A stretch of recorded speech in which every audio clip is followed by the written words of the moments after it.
So let's say that we have pocket aces under the gun, strongest hand in Hold'em, the best hand that you can possibly hope for, and we raise, and the button calls here, and then the flop comes, let's say, I shouldn't put it there actually.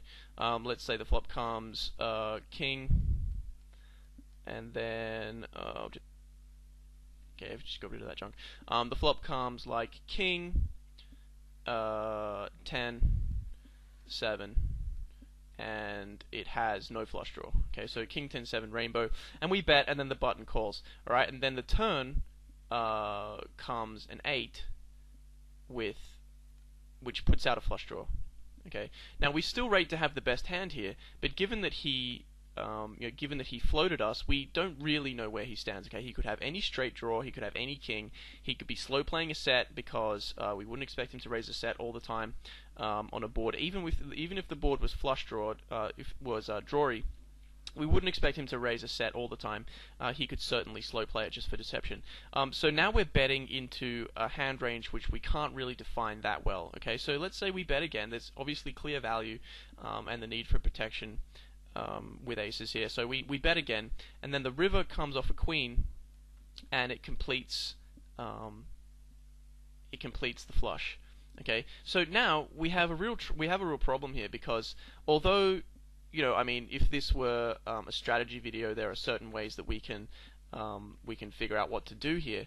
But the main point is that we have the strongest possible hand, and just through the power of being in position, the button has put us in a situation on the river where it's really dicey as to what to do, because it's pretty difficult for the button to have a worse hand and pay us off.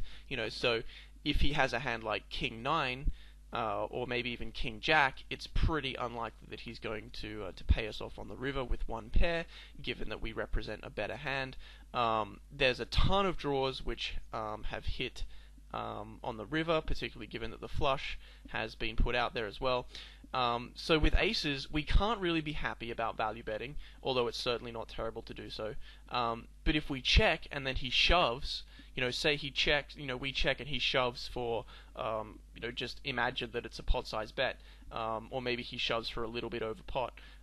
We just have no idea what that means. I mean, he could have missed something. He could be turning a 10 into a bluff. He could well have a worse hand. He could well have a better hand.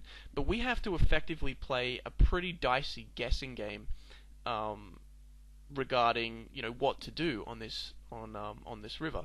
And even if our opponent had a hand like 7 deuce offsuit and was just running a pure bluff, and we checked the river and he shoved, he already has an advantage over us because he's seen us bet 2 streets and then check.